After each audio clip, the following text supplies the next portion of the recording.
Evo, imali smo malih poteškoća, ali to je sve normalno, s obzirom da je prvi podcast i da krećemo sa live emitiranjem.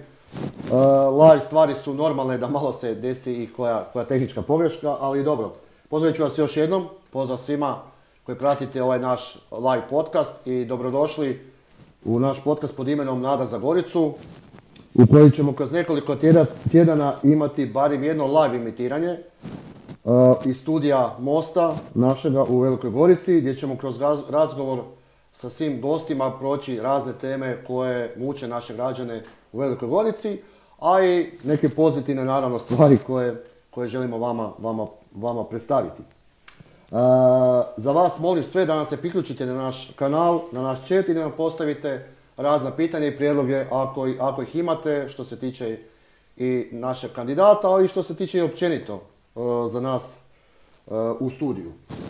Ja sam Damir Slojšek, inače koordinator za Veliku Goricu Mosta, gradski sam vijećnik, živim u Velikoj Gorici 45 godina, praktički Goričan sam, naravno imam 3 djece, svi su živimo i radimo i volimo našu Veliku Goricu, pa zato i krećemo s ovim podcastima, pa vas sve stvarno pozivam i uključujem u naše razgovore da sudjelujete u emisiji.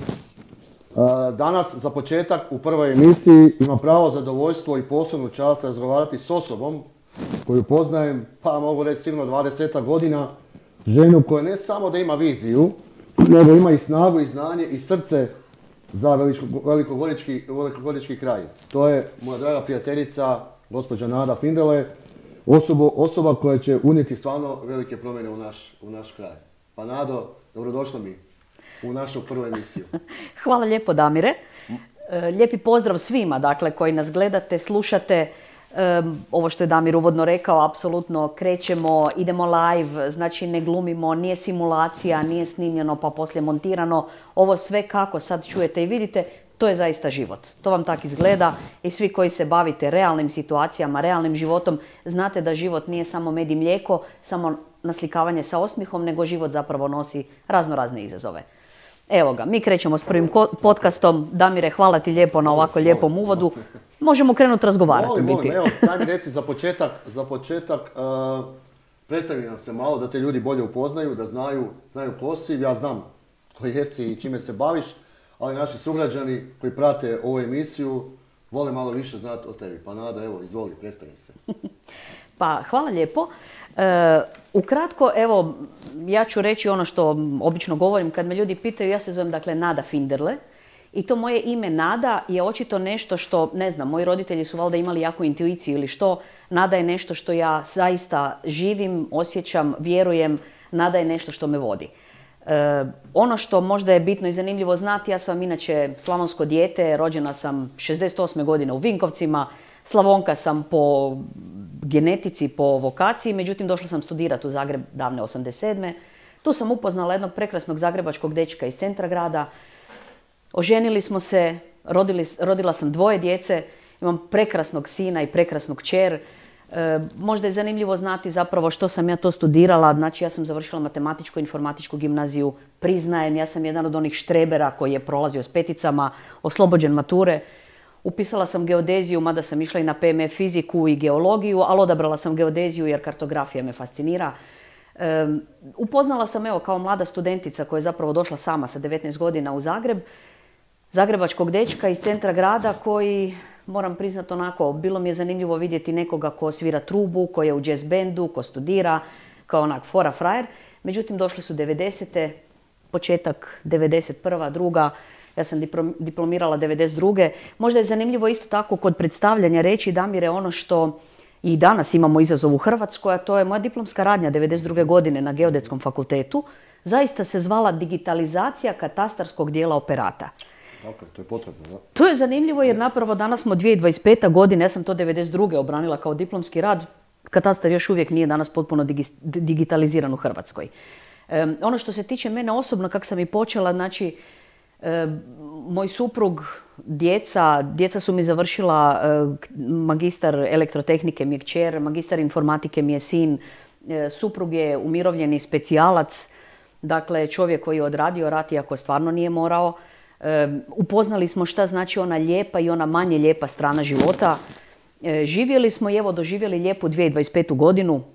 Ono što je možda zanimljivo za ovaj kraj, kad neko me pita zašto se ja uopće primam sad nekakvih aktivnosti dodatnih, nekakav društveni osjećaj odgovornosti koji imam, pa na kraju krajeva zato što imam prekrasnu djecu, zato što mislim da čovjek ne može biti sretan ako nisu sretni ljudi oko njega. Tako je. I na kraju, evo, i ti si otac 3 djece, ja sam majka 2 djece, tako da mislim da je to nešto što vrijedi i zaslužuje zapravo naš dodatni angažman, a polako smo i ti i ja onako već, mi se poznamo preko 20 godina, dakle vrijeme je da počnemo i društvenu odgovornost ispunjavati i davati svoj doprinos. Zato se i bavimo s time što jesmo. Smatramo uvijek, ja ne znam kako ti, ali ja sebe smatram, znači da želim nešto dati ovom društvu, ovom gradu, ovom nečem, pa zato jesam i svuda i aktivan i sve, pa ljudi pitaju uvijek kako stigneš, ali uvijek se osjećam dati nešto tom društvu, zato jesam tudi jesam i borim se za to što se i borim, ne? Pa onda te znam kakva si. Oduvijek si bila inače osoba koja se ne boji izazova. Ja i ti ćemo na ti, s obzirom da se znamo, pa mislim da vam je to svima okej. Kad se kaže, ne? Daj mi reci, možeš li s nama, gledateljima i sa mnom podijeliti svoju priču, tko si, što te motivira, inače, i kako si došla do odluke da se kandidiraš za gradonačelnicu. Inače, moram ti reći, što vjerovatno gledatelji ni ne znaju, kada smo razmišljali ko će nam biti kandidat, moram ti priznati da smo jednoglasno donijeli odluku na našem predsjedništvu i da je bilo ushićenje oko toga. Ne? Tako da, kad smo te predstavljali svima, vidjela si oduševljenje oko toga. Tako da bi te molio da malo nam samo oko toga kažeš. Znači, što te motivira i kako si došla do te odluke? I da li je bilo teško? Ja znam da smo razgovarali u jednom kafiću, kada sam ti to priopćio, kada sam ti zamolio da nam budeš kandidat i moram ti priznati sam vidio te žar u očima, stvarno da želiš napraviti nešto za naš grad. I Turopolje, evo, izvoli. Pa da, u biti ona špranca koja se obično koristi, hvala ti na tom pitanju.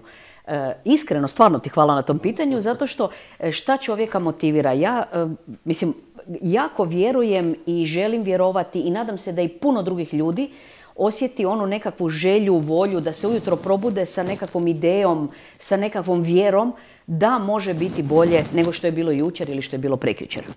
Ono što, da, kad smo razgovarali, hvala ti na ovim lijepim riječima. Drago mi je kad razveselim nekog. Znaš ono kad kaže svako razveseli čovjeka kad u sobu uđe ili izađe, samo neko kad uđe, a neko kad izađe iz prostorije.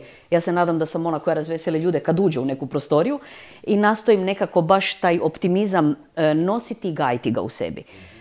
Ako me pitaš, odnosno kad me pitaš već što me to motivira, iskreno motivira me to što vidim da se može bolje. A iskreno motivira me i to što vidim da ima ozbiljnih izazova u velikogoričkom kraju.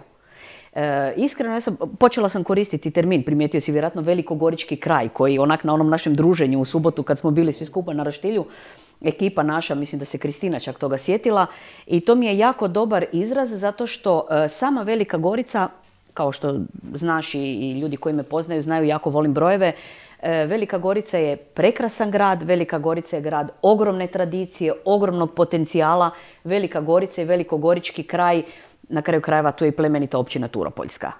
To je nešto što mislim da ljudi koji ovdje žive ne trebaju zaboraviti. Ja sam ovdje evo sad već skoro 28 godina.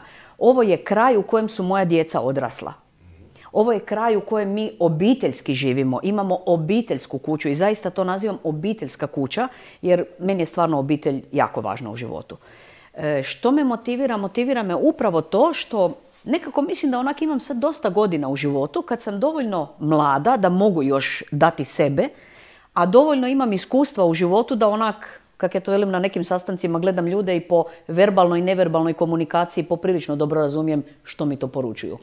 Jel tako da glavni motiv za ovaj kraj, pa vjerojatno što i tebe u biti pogoni, mislim da mi ne možemo biti sretni ako nisu sretni ljudi oko nas. Da bi bili sretni ljudi oko nas mi trebamo urediti društvo u kojem živimo. Društvo u kojem mi sada živimo, ako pogledamo realno pokazatelje, na primjer šta je mene, a ražalostilo me zapravo, ako gledam popis stanovništva, I ako gledam podatke Velike Gorice i Velikogoričkog kraja 2021. u odnosu na 2011. Jer kad su rađeni, Državni zavod za statistiku je radio popis stanovništva. Tužno je i žalosno zapravo da nas u cijelom Velikogoričkom kraju ima 2440 stanovnika manje. 2021. u odnosu na 2011. Žalosno je da sam grad Velika Gorica ima 1517 stanovnika manje 2021. u odnosu na 2011. Što je tužno zapravo.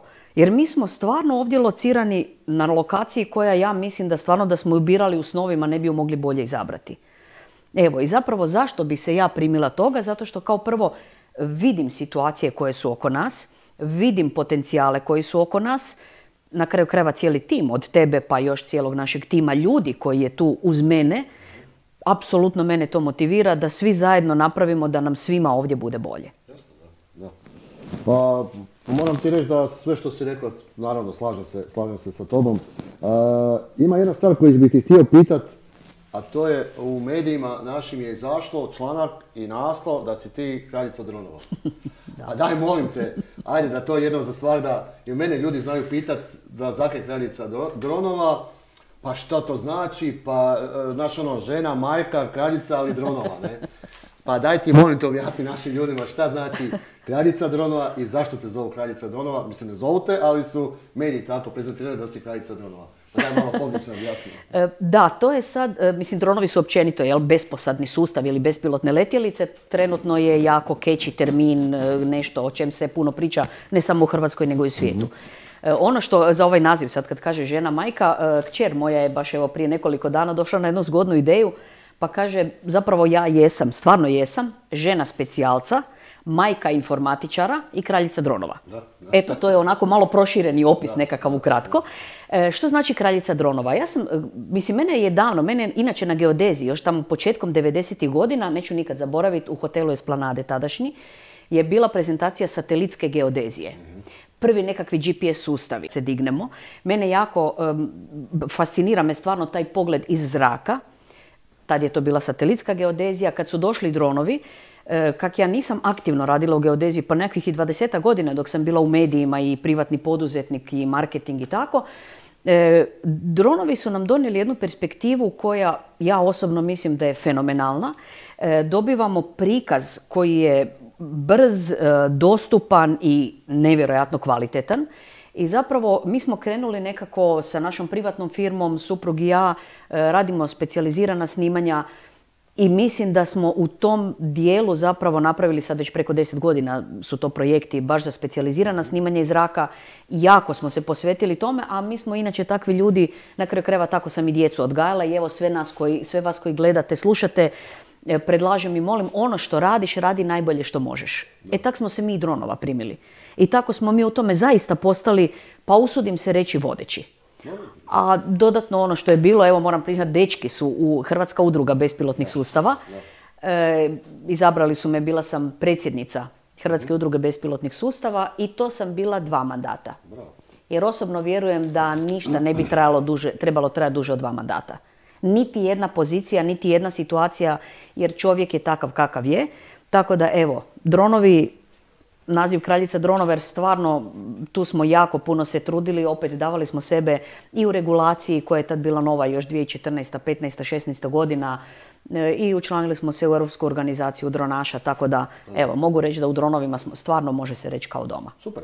Evo sad smo razjasnili zašto su te prozvali kraljica dronova, ali to je odlična stvar. Ono što ću sad te pitat, s obzirom da govorimo o dronovima i da znaš kako to funkcionira, vidjela si temu ovih dana, ali to nije tema samo ovih dana, ono što i mene muči, a znam da su i mene građani to postavljali pitanje, a vidjela si članak da su naši komunalni redari, kada su išli na izvide o odlagalištima smeća, dobivali prijetnje, pa čak i fizički su napadnuti bili, mislim da je kod Košnice. Što je strašno. Tako je. Da li misliš, s obzirom da naravno to treba regulirati i država na državnom nivou, spustiti i raditi te stvari. Da li misliš da sa dronom se može kontrolirati to cijelo područje, s obzirom da je Velika Gorica postavila kamere tamo gdje jesu, ali ako si vidjela snimke na tim društvenim medijima gdje pokazuju da su i te kamere uništene, A me sad interesira da li sa dronovima možemo kontrolirati taj rad, jer koliko znam, ispravljam, možda riješim, ali mislim da je na području Dalmacije pokriveno za požarišta, tako? Tako je. Mislim da sam u pravu oko toga, pa da li bi to mogli primijeniti i ovdje i da li je to skupa tehnologija za taj dio? Znamo da je i Vukovinsko polje i to kod pročistača Kokosnice je stvarno zagađena i mi smo nedavno dali priopćenje na temu Lomnice i zagađenja tamo što je. Pa evo, šta misliš o tome? Da li možemo? Pa ono što ja, Damire, mislim o tome iskreno, meni je priroda jako veliki prioritet. Da bi priroda bila zdrava, naravno smeće nema što raditi u prirodi. Mislim da mi čak ovdje imamo, da budemo iskreni, onako dosta dobro riješeno i reciklažna dvorišta. Imamo stvarno mjesta gdje možemo odlagati otpad. Može li se dronovima raditi nadzor? Naravno da se može. Može li se raditi monitoring? Naravno da se može.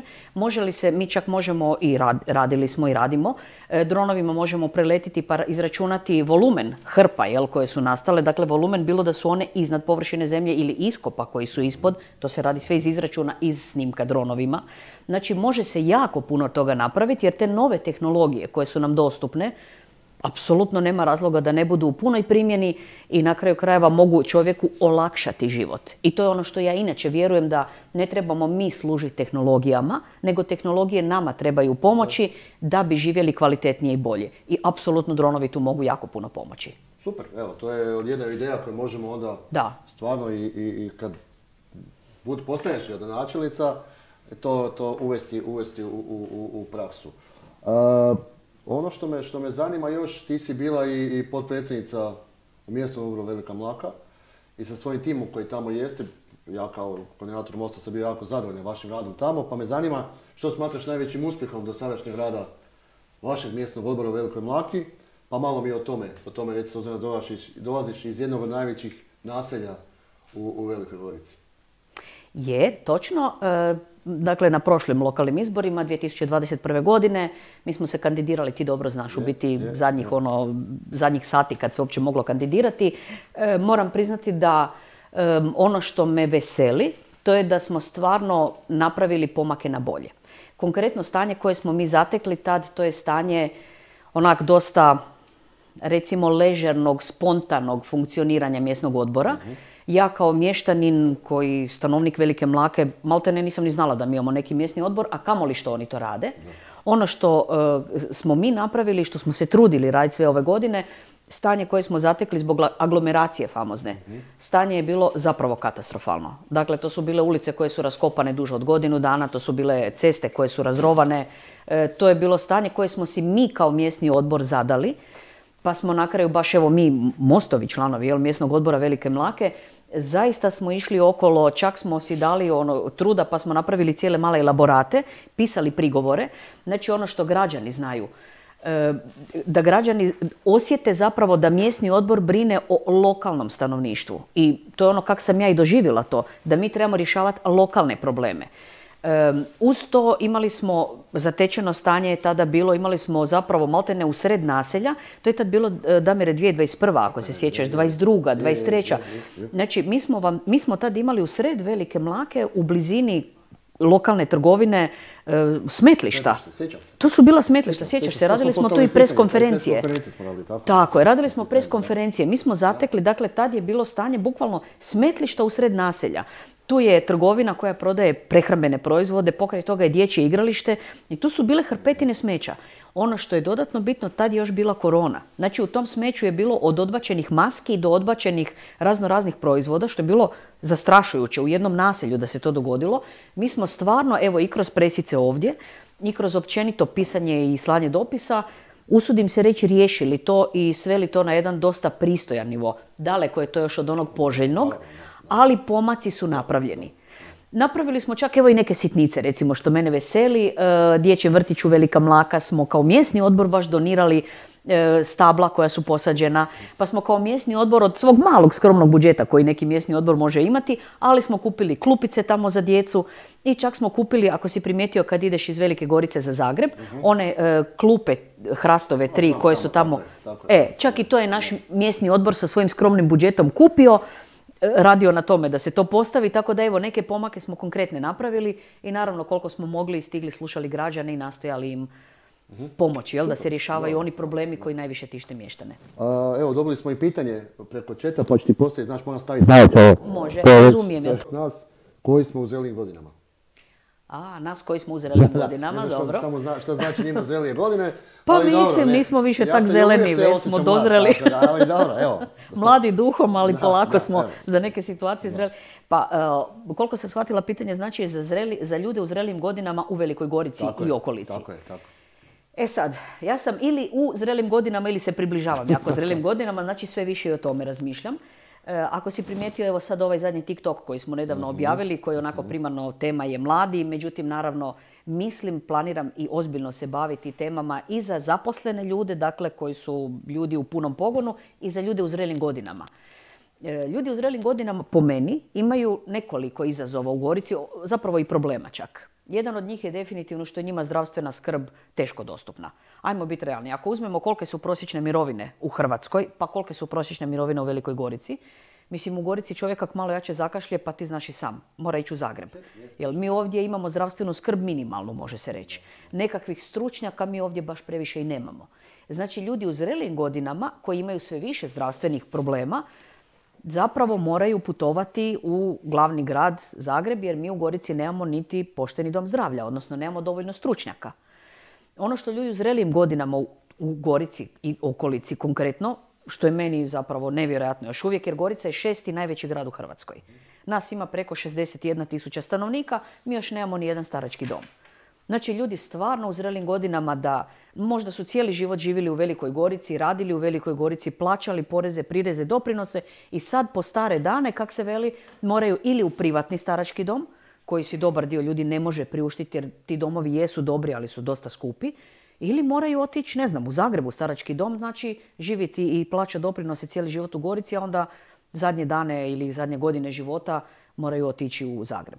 Tako da za ljude u zrelim godinama mislim da ima tu dosta izazova koje itekako bi se dalo njima olakšati život. Da ne govorimo o zabavi za ljude u zrelim godinama koji zašto ne bi i zaplesali i imali kulturni program. Meni je fenomenalno kad znam često otići u druženja sa udrugom umirovljenika kod mene. Pa kad vidim s kojim oni sa guštom, zabavom, smijehom, vesele, plešu, uživaju.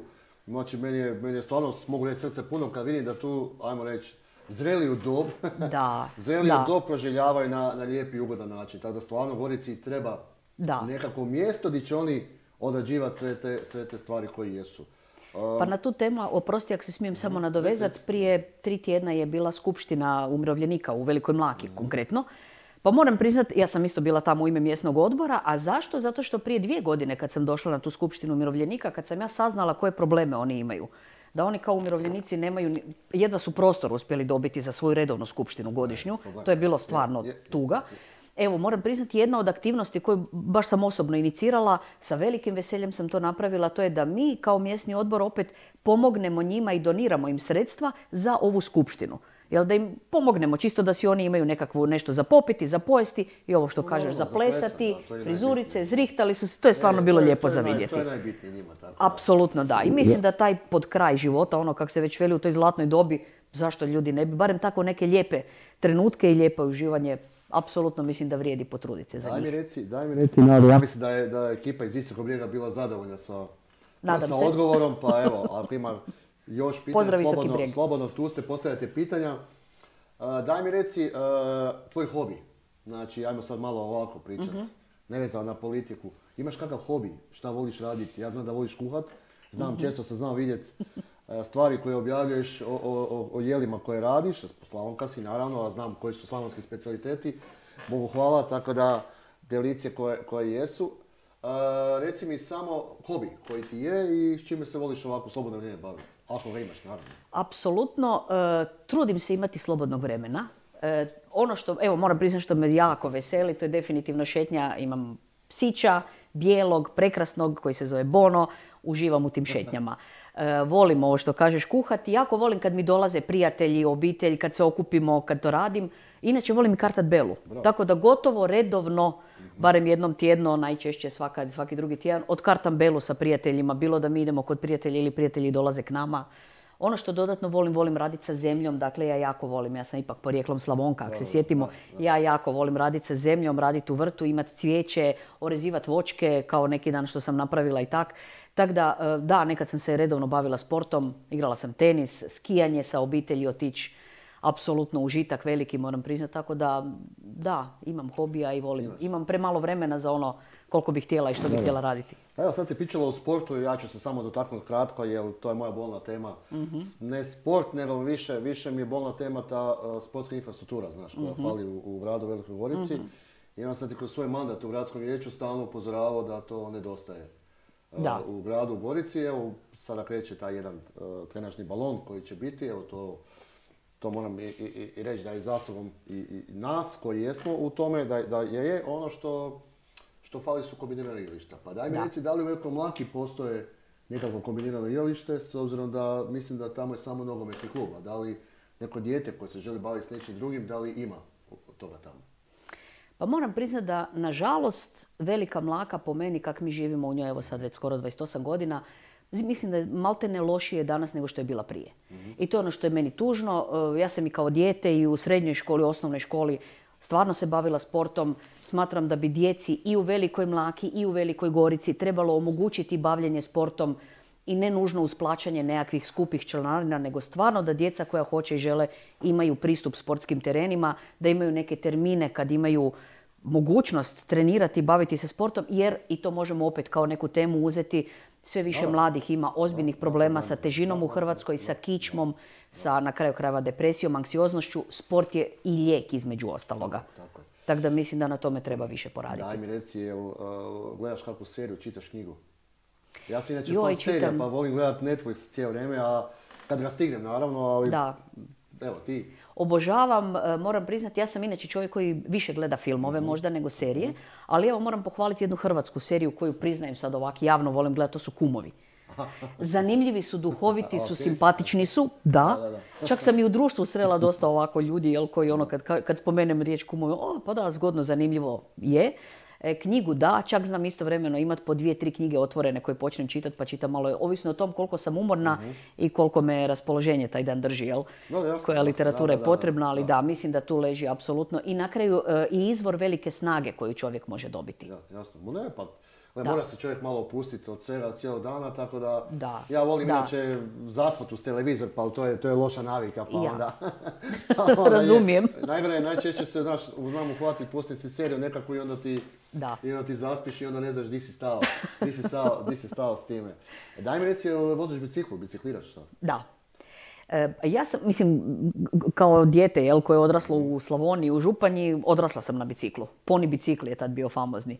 Popularan, tako da bicikliranje i biciklizam su nešto što apsolutno mislim da je predivna aktivnost. Je. Predivna. Ti priznam da na našem turopoljskom kraju fali još ti biciklističkih staza. Da. Pa bi bilo dobro kraj je predivan. Kraj je predivan, idealan za biciklizam i biciklističke staze. Da. Pa evo, dobili smo i još jedno pitanje. Sportska infrastruktura, kolega Ronaldo je postavio, sportska infrastruktura u Velikoj Gorici i njenoj okolici i ima li mjesta za napredak? Mislim da smo to sad malo prije i pričali o toj tematici. Da. Što se mene tiče, sporta nikad previše. Sportske infrastrukture nikad previše. I ono što mislim da treba planski, sustavno i sistematizirano raditi, a to je djecu uvesti u sport. Što više djece, jer postoje cijeli sustavi, oni piramidalni famozni koji rade Austrijanci, kako oni imaju vrhunske skijaše, pa tako što djecu od vrtića maltene već kreću sa tim grupama, omogućavaju treninge. Treninge plivanja, mislim, svaki sport je dobar sport, po mom nekakvom mišljenju i svjetonazoru. Apsolutno sam veliki pobornik toga da se što većem broju djece omogući pristup sportskim terenima. Mi smo u subotu te predstavili kao kandidatkinju za gradonačelnicu. Daj mi reci, imaš li kakve reakcije od svojih prijatelja, susjeda, poznanika ostali. Da, Damir, evo, to je Šokirani zanimljivo. bili malo. Da. Mogu ti reći da i mogu ti reći da sam čak i ja bila ugodno šokirana kad su me nazvali neki ljudi s nekima se nisam čula možda ni par godina. Ovi koji su bliski, nekako onako čovjek dobije informaciju i moram priznat od najužeg kruga prijatelja kojima se sad i ovim putem zahvaljujem, toliko motivirajućih izjava koje mislim da nisu lažne, nego su stvarno bile iz srca, iz dubine duše, toliko iskrenih zagrljaja, toliko riječi baš ohrabrenja, koje kad neko pita, evo ako se pitate, jel, otkud čovjeku snaga, veselje, energija, osmijeh, pa malo si razmislite i s kim se družite. Probajte ove kradljivce snova udaljiti malo od sebe. Ako imate vremena, možemo jednom i temu cijelu obraditi, tko su to kradljivci snova. Apsolutno da, vrlo ugodno iznenađenje, stvarno nevjerojatno koji broj ljudi mi se javlja porukama, pozivima telefonskim kad se sretnemo negdje ovak na ulici, vrlo motivirajuće i moram priznat apsolutno velika onak energija jedna koja dolazi, koju mislim da treba i zbog tih ljudi potruditi se, napraviti da nam ovdje bude što bolje. Jasno. Rekla si da šetaš svoga psa Bonu, je li tako? Da. Da li misliš da Gorici fali parkova za životinje? Joj da, pa Gorica Gorica ima jedan park za pse. Tako. I taj jedan park za pse, mislim ne znam evo kome gleda i sluša i ljudi koji su bili tamo, Damire dragi, to je direktno kraj groblja. Taj park za pse je takav da je ograda, mislim da mi kad smo bili puno veći pas nego što je moj pas, se provuče između te ograde. Taj jedan park bi trebao biti daleko bolji nego što je sada. A osim toga mislim da grad koji ima 61.000 i više ljudi apsolutno zaslužuje više od jednog parka za pse. I ne samo parka nego i azila i tu ima puno toga što možemo poboljšati, mislim da trebamo poboljšati. Jasne. Jer na kraju kućni ljubimci donose zdravlje i psihičko i fizičko ljudima. Ma naravno, pa on uvijek je lijepo s njima prošetati, ne? Je. I daju ti, ne kaže se bez veze da je pas najbolji čovjekov prijatelj. Je. Velika je to ljubav. Oko toga, da. Gle, ovo je naša prva emisija podcasta Live. Ja ti moram priznat da imao sam malo tremu na početku, jer nikad nisam bio u vrsti voditelja nekakve emisije live, pogotovo jer nisam čovjek za te stvari, mogu pričat, kad me krene pričat, evo sad se već opustio pa mogu pričat sve teme. Mislim da ćemo se nas dvoje susresti na još jednom podcastu, evo ja ti predlažem 16.5. Naravno, to je na dan prije dana predizborne šutnje, da vidimo što smo napravili kroz ovu cijelu kampanju. Kampanja još nije počela, ali čisto da prođemo sve. Ja znam da ti voliš razgovarati s ljudima i sve, volim i ja. Ja više volim našu interakciju s ljudima na terenu samo. Da. To mi je puno draže. Daj mi reci, je li ima još koje pitanje koje ja nisam pitao? Ja mislim da sam te sve pitao. Pa ja mislim da ima puno pitanja i po meni nema glupih pitanja. Nema. Tako da ono što bih ja predložila sad, ako se ti slažeš, to je da se za danas pozdravimo, zahvalimo, gledateljima poželimo ugodne dane koji dolaze, nek uživaju u proljeću i suncu koje je sad pred nama, a mi ćemo svakako, 16.5. svakako emisiju, a i nastojat ćemo tjedni ritam držati i zanimljive teme zapravo obrađivati. I mislim da si odlično danas, ako ti je to prvi put, ne bi čovjek nikad rekao da si. Jesam gost u podcastu, ali više gost, ne kao voditelj. Da. Ali morate priznati, evo, ti si jedan vijesti proljeća koji dolazi. Zato što ulazimo u to, tako da evo, hvala tebi i reci, imaš kakvu poruku za kraj? Imam poruku za kraj. I imam poruku ljudi, ja sam Nada za Veliku Goricu, apsolutno svjesno, ne lako, ali odluku smo donijeli i idemo napraviti sve najbolje što se može, da nam svima bude puno bolje u Velikogoričkom kraju. Hvala ti, Nado.